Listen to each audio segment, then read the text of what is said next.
जब व्यक्ति को मुसीबत आती है तो उसको सारे दोष नजर आते हैं। जरा पंडित जी देखना, मुझे पितृदोष है।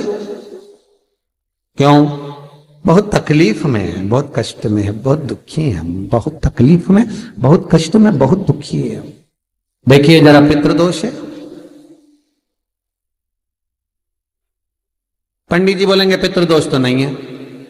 वास्तु शास्त्री के पास पहुंच गए महाराज, और वास्तु शास्त्री के पास जाकर कहा, जरा देखिए हम बड़े तकलीफ में, बड़े दुखी हैं, क्या वास्तु दोष है हमारे घर में? क्या हमारे घर में वास्तु दोष है क्या? देखिए जरा। तो फिर वास्तु शास्त्री ने कहा, घर में भी कोई वास्तु दोष नहीं। तो फिर इतना दुख काहे से है, इतनी तकलीफ काहे से? आप जो परमात्मा का भजन करोगे, कीर्तन करोगे, नाम जाप करोगे, स्मरण करोगे, कर्म अच्छा करोगे तो ही तो ठीक होगा।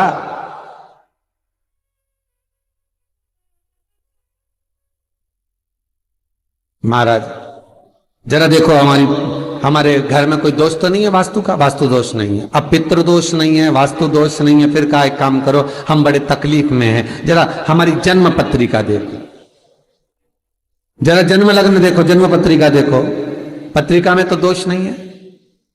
अरे भाई, जब व्यक्ति का मुसीबत का समय आता है, दुख का समय आता है, तकलीफ का समय आता है, तो वो पितृदोष देखता है,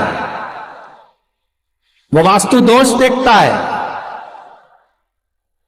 वो पत्रिका में दोष देखता है कि कारण क्या है मुसीबत का। बस दिक्कत एक ही है कि वो अपने कर्म में दोष नहीं देखता कि मेरे ये पितृदोष, ये वास्तु दोष, ये सारे दोष तो बात के हैं, पर सबसे पहला दोष है कि जो कर्म करा है वो कैसा करा, उसके अनुसार मुसीबत आई है, उसके अनुसार हम दुख झेल रहे हैं। बार बार कहा जाता है, मत बुरे कर्म कर बंदे वरना पछताएगा,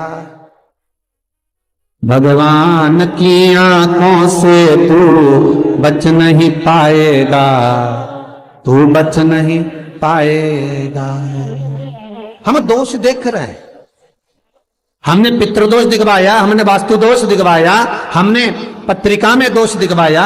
मेरा एक निवेदन करबद्ध है, जब आपके ऊपर मुसीबत जब आई है, दुख जब आया है, तो अपने पूर्व के किए हुए कर्म का भी दोष निकालो कि क्या कर आए।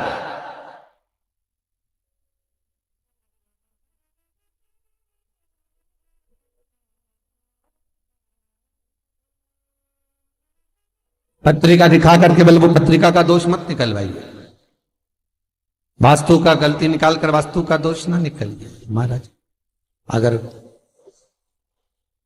पितरों का भाव निकालकर पितरों का दोष ना निकालिए, पर एक दोष अपने भीतर भी है, वो कर्म का दोष है। कुछ अच्छा करा होगा तो भगवान आपके जीवन में थोड़ा तो सुख लिख ही देगा, थोड़ा सुख तो लिखेगा। और यदि बेकार कर्म किया है तो कहीं ना कहीं दुख तो उसने लिखा है। कर्म का मत बुरे कर्म कर बंदे वरना पछताएगा, भगवान की आंखों से तू बच नहीं पाएगा, तू बच नहीं पाएगा। अरे ओ अज्ञानी मत करना दानी। महाराज कर्म का दोष जरूर देखें, पितृदोष बाद में देखना, वास्तु दोष बाद में देखना, पत्रिका में दोष बाद में देखना, पहले अपने कर्म का दोष देखिए।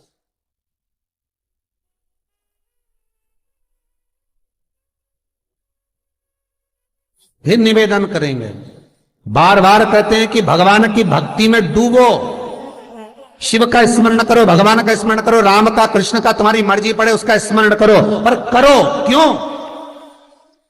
क्योंकि दुख, तकलीफ, कष्ट पत्रिका दिखाने से नहीं कटेगा, मकान के दरवाजे बदलने से, वॉशरूम बदलने से, पाइप बदलने से नहीं बदलेगा।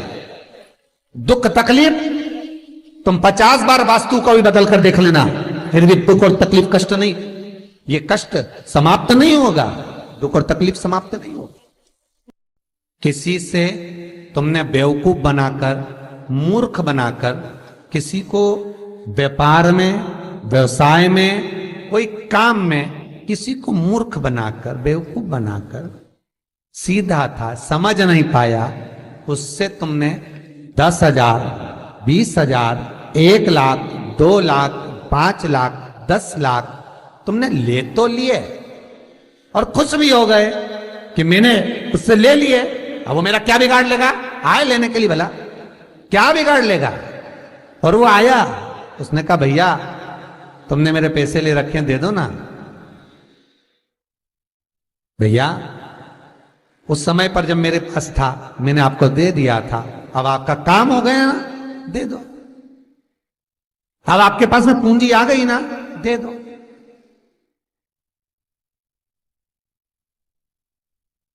बहुत ध्यान दीजिए महाराज, 2 तरह का पैसा होता है। एक व्यक्ति ब्याज पर देता है ना ब्याज पर, कि तुम ये रुपया ले जाओ, हम तुमसे इतना ब्याज लेते रहेंगे, बाद में मूल दे देना।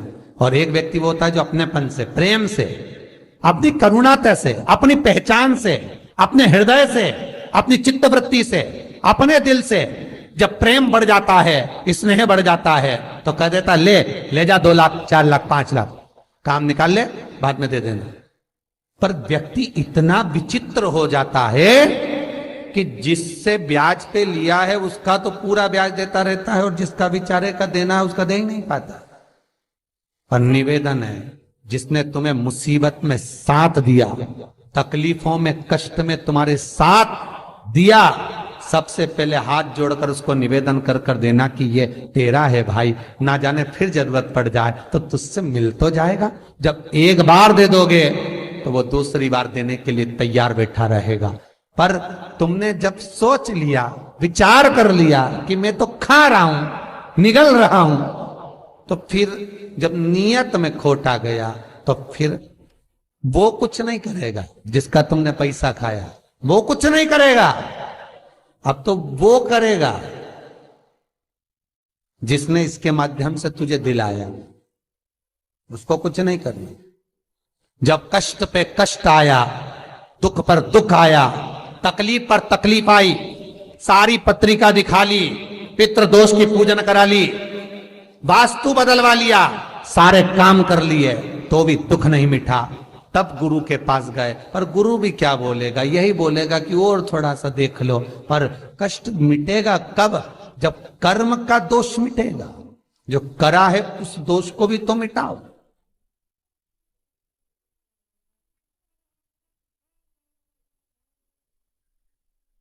विचार करना, पांडवों पर कितनी कितनी तकलीफ आई, कितनी तकलीफ आई पांडवों पर।